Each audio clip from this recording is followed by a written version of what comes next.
ஒரு அழகான காட்டுக்குள்ள நிறைய விலங்குகள்லாம் இருந்தது.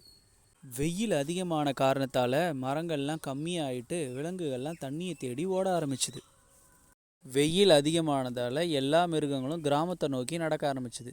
கிராமத்தில் இருக்கிற ஜனங்கள்லாம் தண்ணி பஞ்சத்தால் வெளியூருக்கு போக ஆரம்பிச்சிட்டாங்க. அது தெரியாமல் பறவைங்கள்லாம் கிராமத்தை நோக்கி அங்கே தண்ணி தேடி போச்சு. வாங்க வாங்க பறவைங்களே, என்ன எல்லாரும் கிராமத்தை நோக்கி வர ஆரம்பிச்சிட்டீங்க? அது ஒன்றும் இல்லை சேவலண்ணா, காட்டில் ஒரே தண்ணி பஞ்சம், அதான் எல்லாம் இந்த பக்கம் வர ஆரம்பிச்சிட்டோம். குடிக்க கொஞ்சம் தண்ணி கிடைக்குங்களா? கண்டிப்பாக கிடைக்கும். எங்கே கிடைக்கும்னு நான் சொல்கிறேன், அங்கே நீ மட்டும் போய் தண்ணி குடிச்சிக்கோ. இங்கேருந்து நேராக பறந்து போ, பக்கத்தில் ஒரு மரம் வரும். அந்த மரத்தில் உக்காந்து நேராக பார்த்தனா ஒரு வாழை மரமும் வேப்ப மரமும் இருக்கும். அங்கே போனனா வாழை மரத்துலேருந்து கொஞ்சம் தூரத்தில் ஒரு நண்டு அண்ணன் வலையில் இருப்பார். அவர்கிட்ட கேளு, உனக்கு ஹெல்ப் பண்ணுவார். ரொம்ப நன்றி கோழி அக்கா, நான் போய் இப்போவே கொஞ்சம் தண்ணி குடிக்கிறேன், ரொம்ப தாகமாக இருக்கு எனக்கு. மரம் வந்துருச்சு, வாழை மரம் எங்க? நேராக பார்க்க சொன்னாங்க. அங்கே ஒரு பழத்தோட ஒரு வாழை மரம் தெரியுது. வேப்ப மரமும் தெரியுது. இவங்க ரெண்டு பேருக்கும் நடுவில் ஒரு குழி தெரியுது. ஒருவேளை அதில் தான் நண்டு மாமா இருப்பாரோ? லோ லோ லோ லோ லோ. பாட்டு பாடிக்கிட்டு வாழை மரம் ஜாலியாக இருந்தது. ஊரே தண்ணி பஞ்சத்தில் இருக்குது, நீங்கள் ரெண்டு பேர் மட்டும் செழிப்பாக இருக்கிறீங்களே, எப்படின்னா? வாட்டர் சப்ளையர் நண்டு மாமா தான். ஊர்ல யாரு காஞ்சாலும் நாங்க செழிப்பா இருக்கிறோம். அது சரி, நீ என்ன பண்ற இங்க? காட்டில் ஒரே தண்ணி பஞ்சம். கோழி அக்கா சொன்னாங்க நண்டு மாமா கிட்ட போனால் தண்ணி கிடைக்கணும், அதனால தான் இங்கே வந்தேன். அவன் அந்த குழிக்குள்ள தான் இருக்கிறான், போய் பாரு. ரொம்ப நன்றி அண்ணா, நான் போய் பார்க்குறேன். நண்டு மாமா, நண்டு மாமா, குடிக்க கொஞ்சம் தண்ணி வேணும். யாரா அவன்? எப்போ பார்த்தாலும் தண்ணி வேணும், அதை வேணும், இதை வேணும்னு வந்து கேட்டுக்கினே இருக்குது. கொச்சிக்காதானே, காட்டில் ஃபுல்லாக தண்ணி பஞ்சமாகி போச்சு, அதான் தண்ணிக்காக வந்து நிற்கிறேன், கொஞ்சம் தண்ணி கொடுண்ணா. எனக்கு ஒரு வாழைப்பழம் பறிச்சுன்னு வா, அப்போ தானே உனக்கு தண்ணி தருவேன். சரிண்ணா, தோ போய் பறிச்சிட்டு வரேண்ணா. வெயில் மண்டையை பொழக்குது. இந்த நண்டு மாமா வேறு தண்ணி தருவான்னு பார்த்தா வாழைப்பழம் பறிச்சுனா மாங்காய் பறிச்சுனான்னு வேலை வாங்குறாரு. வாழை மரமே வாழை மரமே, எனக்கு ஒரே ஒரு வாழைப்பழம் கூட, நீ வாழைப்பழம் கொடுத்தாதான் அதை எடுத்துமே நான் நண்டு மாமாட்ட கொடுப்பேன், நண்டு மாமா எனக்கு தண்ணி கொடுப்பாராம்.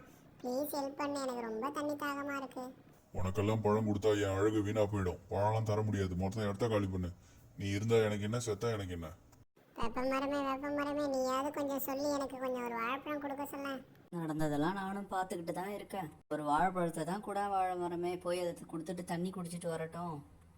உன்ன மாதிரி நான் என்ன பேன் மண்டையை விரிச்சு நான் நிற்கிறேன்? இல்லை குட்டி குட்டியாக கசக்கிற பழம் கொடுக்குறேன்னா? தேன் மாதிரி இனிக்கிற பழம், அதனால அதெல்லாம் தர முடியாது. கிளம்ப சொல்லு முதல்ல.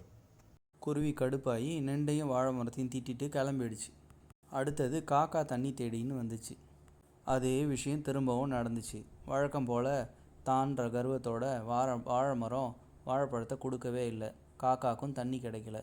கடுப்பாகி போய் காக்காவும் திரும்பி பறந்து போயிடுச்சு. இப்படியே ஒரு பறவையும் வந்து திரும்பி பறந்து போயிடுச்சு. சில நாட்கள் இப்படியே போக திடீர்னு ஒரு நாள் வேப்ப மரம் சொல்லிச்சு, நீ ரொம்ப ஆணவத்தில் ஆடுற, ஒரு நாள் இல்லை ஒரு நாள் இதுக்கு நீ தண்டனையை அனுபவிப்பேன்னு சொல்லி வேப்ப மரம் சொல்லிச்சு. நீ வாயை மூடு, அதெல்லாம் நான் பார்த்துக்கிறேன். திரும்பவும் குருவி வந்து, தண்ணி தான் கிடைக்கல, ஒரு வாழைப்பழமாவது கூட நண்டுக்கு தான் கொடுக்கல, எனக்காவது கூட அப்படின்னு சொல்லிட்டு கேட்குது. மரியாதையாக கிளம்பி போயிடு, கடுப்பு ஆயிடுவேன். கும்பலாக சேர்ந்து என் அழகை வீணாக்க பார்க்குறீங்களா? இதை பாரு வாழை மரம், சொல்கிறத கேளு. செம ஓவராக இருந்ததுன்னா காத்தடிச்சா கீழே விழுந்துருவ. குருவிங்கெல்லாம் பழம் கேட்டால் கொடு, கொஞ்சம் வெயிட்டு குறையும். காத்தடிக்க போகிற மாதிரி இருக்குது, பூமியை நல்லா டைட்டாக பிடிச்சிக்கோ. அதெல்லாம் நாங்கள் பார்த்துக்குறோம், நீ உன் வேலையை பாரு. என்னடா இது, வேப்ப மரம் வாய் வச்ச மாதிரியே மழை பெய்ய ஆரம்பிக்கிற மாதிரி இருக்குது. ஆமாம், மழை வந்து போச்சு. ஐயோ, காற்று வேற இந்த அடி அடிக்குது. இந்த மாதிரி அடிச்சா நம்ம கீழே வந்துருவோமே. ஐயோ, வேப்ப மரம் கொஞ்சம் புடி, நான் கீழே வந்துருவோம் பழகுது. நான் சொன்னதை நீ எங்கே கேட்டாதானே? நான் தான் முதல்ல சொன்னேன் இல்லை, வெயிட்டை குறை, இல்லைன்னா காத்தடிச்சா கீழே விழுந்துருவேன்னு. வேப்ப மரம் சொல்லி முடிக்கல, வாழை மரம் கீழே விழுந்துருச்சு. கொஞ்ச நேரத்துலலாம் வாழை மரம் செத்துருச்சு. பெரியவங்க பேச்சை கேட்டிருந்தா வாழை மரத்துக்கு இந்த நிலைமை இல்லை.